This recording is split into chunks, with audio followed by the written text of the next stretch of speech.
ജനവാസ മേഖലയിൽ നായകൾക്കുള്ള ഷെൽട്ടറുകൾ ആരംഭിക്കാൻ പാടില്ലെന്ന് മൃഗസംരക്ഷണ വകുപ്പ് മന്ത്രി ചിഞ്ചു റാണി റിപ്പോർട്ടറിനോട്. ശാസ്ത്രീയമായ നിർമ്മാണവും ഡോക്ടറുടെ സേവനവും നായകളെ വളർത്തുന്ന ഷെൽട്ടറുകൾക്ക് വേണം. കോർപ്പറേഷൻ നായകളെ കൊണ്ടുവിട്ട് ജനവാസ മേഖല ആയതുകൊണ്ടാണ് പരാതി ഉയർന്നത്. സർക്കാർ ഉദ്ദേശിക്കുന്നത് പോർട്ടബിൾ ABC സെന്ററുകൾ വിപുലമാക്കാനാണ്. പോർട്ടബിൾ ABC പദ്ധതി വിജയകരമാണെന്നും ജില്ലയിലടക്കം സംസ്ഥാനത്ത് 7 പുതിയ സെന്ററുകൾ വരുമെന്നും മന്ത്രി പറയുന്നു. വരാനിരിക്കുന്നത് 2 കോടി രൂപയുടെ പദ്ധതിയാണെന്നും മന്ത്രി പറയുകയാണ്. ആ പ്രതികരണം ഒന്ന് കേൾക്കാം. കോഴികളെ വളർത്തണമെങ്കിലും പന്നികളെ വളർത്തണമെങ്കിലും മറ്റിതര മൃഗങ്ങളെ വളർത്തണമെങ്കിലും മിനിമം ഇത്ര എന്നുള്ളത് ഗവൺമെൻറ് പറഞ്ഞിട്ടുണ്ട്.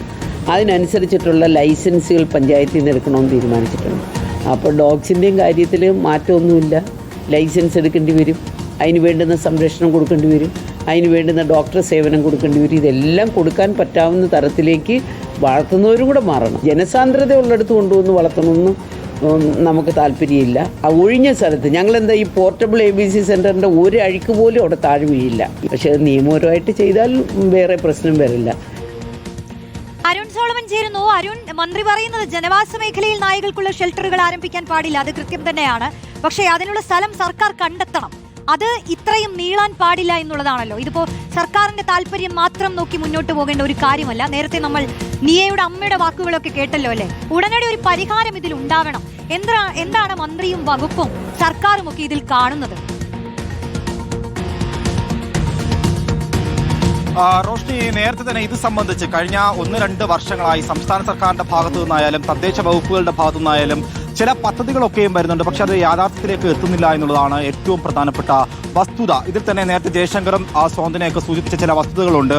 അതിലൊക്കെയും ഇതുവരെ നടപടികൾ ഉണ്ടാകുന്നില്ല എന്നുള്ളതാണ് ഏറ്റവും ഖേദകരമായിട്ടുള്ള കാര്യം. ഏറ്റവും ഒടുവിൽ തിരുവനന്തപുരം കോർപ്പറേഷനെ സംബന്ധിച്ചാണെങ്കിൽ കോർപ്പറേഷൻ പിടിച്ച് NDA ഭരണത്തിലെത്തിയതിനു ശേഷം മേയർ VV രാജേഷ് ഉൾപ്പെടെയുള്ളവർ അത് പ്രചരണം നടക്കുമ്പോൾ തന്നെ ജനങ്ങൾക്ക് നൽകിയ ഉറപ്പായിരുന്നു തലസ്ഥാനത്തെ നായശല്യം വളരെ പെട്ടെന്ന് തന്നെ 45 ദിവസത്തിനുള്ളിൽ തന്നെ വളരെ വേഗം ഇതിനൊരു മാറ്റം ഉണ്ടാക്കുമെന്നുള്ളതാണ് മേയർ VV രാജേഷ് ജനങ്ങൾക്ക് നൽകിയ ഉറപ്പ്. ആ ഉറപ്പ് പോലും പാലിക്കാൻ തലസ്ഥാനത്തെ കോർപ്പറേഷന് പോലും സാധിക്കാത്ത ഒരു ഘട്ടത്തിലാണ് ഇപ്പോൾ മൃഗസംരക്ഷണ വകുപ്പ് മന്ത്രി ചിഞ്ചു റാണി ഇത് സംബന്ധിച്ച് പ്രതികരണം നടത്തിയിരിക്കുന്നത്. കാരണം ഇത് കോർപ്പറേഷൻ വളരെ വേഗത്തിൽ 50 നായക്കളെ ഒരു കരികുളം ഗ്രാമപഞ്ചായത്തിൽ, പ്രത്യേകിച്ചും തീരപ്രദേശമാണ്, കേരള തമിഴ്നാട് അതിർത്തി പ്രദേശമാണ്, അവിടെ ലൈസൻസോ പഞ്ചായത്തിന്റെ ലൈസൻസ് ഇല്ല, ഡോക്ടറിന്റെ സേവനമില്ല, അത് ശാസ്ത്രീയമായി നിർമ്മിച്ച ഒരു നായ ഷെൽട്ടറുമല്ല. അവിടെയാണ് വളരെ വേഗത്തിൽ എന്തെങ്കിലും ചെയ്തു കൂട്ടാനുള്ള ഒരു തിടുക്കത്തിൽ മാത്രം കോർപ്പറേഷന്റെ ഭാഗത്ത് നിന്ന് 50 നായക്കളെ അവിടെ കൊണ്ടെത്തിക്കുന്നു. അവിടെ നേരത്തെ തന്നെ 137 നായകളുണ്ടായിരുന്നു. ഇപ്പോൾ 187 നായകളുമായിട്ട് ജനങ്ങൾക്ക് തന്നെ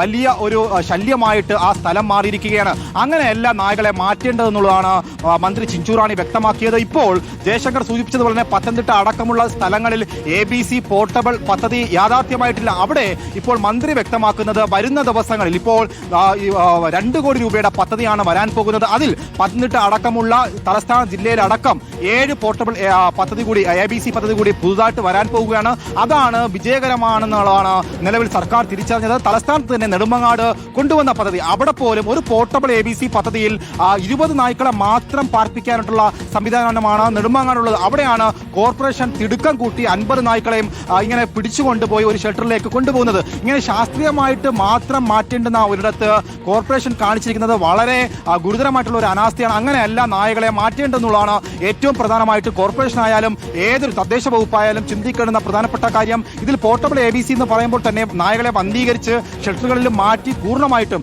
അവയ്ക്ക് മറ്റെന്തെങ്കിലും അസുഖങ്ങളുണ്ടെങ്കിൽ അതെല്ലാം പരിഹരിച്ച് ഡോക്ടറിന്റെ സേവനം ഉറപ്പാക്കി ഭക്ഷണവും മരുന്നും എല്ലാം നൽകിയ ശേഷം മാത്രമായിരിക്കും നായകളെ വീണ്ടും ആ സ്ഥലത്ത് കൊണ്ടുവിടാൻ പാടില്ല എന്നുള്ളതാണ് ഏറ്റവും പ്രധാനപ്പെട്ട കാര്യം. ഇത് പ്രോപ്പറായിട്ട് പരിപാലിക്കേണ്ടുന്ന ഒട്ടനവധി ചട്ടങ്ങളും കടമ്പകളുമുണ്ട്. അതെല്ലാം പരിപാലിച്ചാൽ മാത്രമേ നായകളെ പൂർണ്ണമായിട്ടും ബന്ധീകരിച്ച് ഈ നായശല്യം പൂർണ്ണമായിട്ടും മാറ്റാൻ കഴിയൂ. കഴിഞ്ഞ ദിവസം പോലും തലസ്ഥാനത്ത് തൊട്ടടുത്തുള്ള 5 തീരത്ത് തെരുവ് നായ ശല്യം കൊണ്ട് 10 പേരെയാണ് ഒരു ദിവസം വൈകുന്നേരം മാത്രം കടിയേറ്റത്. ഈ തീരപ്രദേശങ്ങളിലും ദിനം പ്രതി ഈ നായശല്യം രൂക്ഷമാകുന്നുണ്ട്. ഇതിന്റെ ഏറ്റവും അടിസ്ഥാനപരമായിട്ടുള്ള പ്രശ്നം ബന്ധീകരണം പ്രോപ്പറായിട്ട് നടക്കുന്നില്ല എന്ന് മാത്രമല്ല, ജനങ്ങളുടെ ഭാഗത്തു നിന്നുള്ള ഏറ്റവും പ്രധാനപ്പെട്ട ഒരു കാര്യം തെരുവുകളിൽ മാലിന്യം വലിച്ചെറിയുന്നുള്ളതാണ്.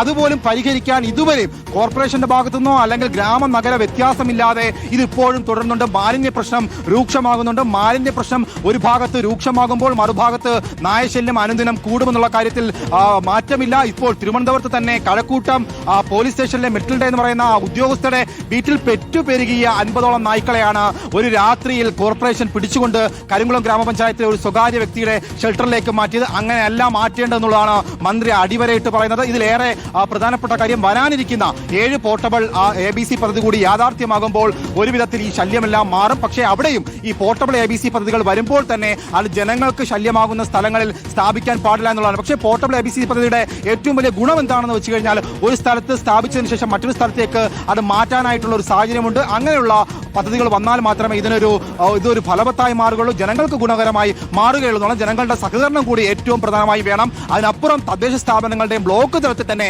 ഇതിനൊരു പദ്ധതി ആവിഷ്കരിച്ചിട്ടുണ്ട്. അത് MP രാജേഷ് ഒക്കെ നേരത്തെ വ്യക്തമാക്കിയതാണ്. ആ പദ്ധതി കൂടി ബ്ലോക്ക് തലത്തിൽ 152 ബ്ലോക്കുകളിൽ ആ ബ്ലോക്ക് തലങ്ങളിൽ കൂടി യാഥാർത്ഥ്യമായാൽ മാത്രമേ സംസ്ഥാനത്ത് ഇപ്പോൾ പാറശാല മുതൽ തലപ്പാടി വരെ ഇത് യാഥാർത്ഥ്യമാക്കാൻ കഴിയുള്ളൂ. അതിൽ ജനങ്ങളുടെ സേവനം വേണം, അതുപോലെ ജനങ്ങളുടെ സഹകരണം വേണം. ആ സഹകരണം ഉണ്ടാവണമെങ്കിൽ മാലിന്യ പ്രശ്നം എങ്ങനെയാണ് സംസ്കരിക്കാൻ കഴിയുക? കോർപ്പറേഷന്റെ ഭാഗത്ത് നിന്ന് ഇപ്പോൾ സൂറത്ത് അടക്കമുള്ള മോഡലുകളൊക്കെ ഇൻഡോർ അടക്കമുള്ള മാതൃകകളൊക്കെ കൊണ്ടുവരുമെന്ന് പറഞ്ഞെങ്കിലും അതൊന്നും തന്നെ ഇതുവരെ യാഥാർത്ഥ്യമായില്ല എന്നുള്ളതാണ് നമ്മൾ കണ്ടത്. ഇൻഡോറിലൊക്കെ എന്താണ് കുടിവെള്ള പ്രശ്നം അടക്കമുള്ള പ്രശ്നങ്ങൾ നമ്മൾ കണ്ടതാണ്. ആ മാതൃകയൊക്കെ തലസ്ഥാന നഗരത്തിൽ കൊണ്ടുവന്നാൽ അത് എങ്ങനെയായിരിക്കും ഫലവത്താകുക എന്നുള്ളത് ജനങ്ങൾക്ക് വലിയ ആശങ്കയുണ്ട്. ഇപ്പോഴും തലസ്ഥാനത്ത് മേയർ VV രാജേഷ് മുൻപിരുന്ന അതേ വാർഡ് പൂജപ്പുരയിൽ അടക്കം ഇപ്പോഴും മാലിന്യ പ്രശ്നം രൂക്ഷമാണെന്നുള്ളതാണ്.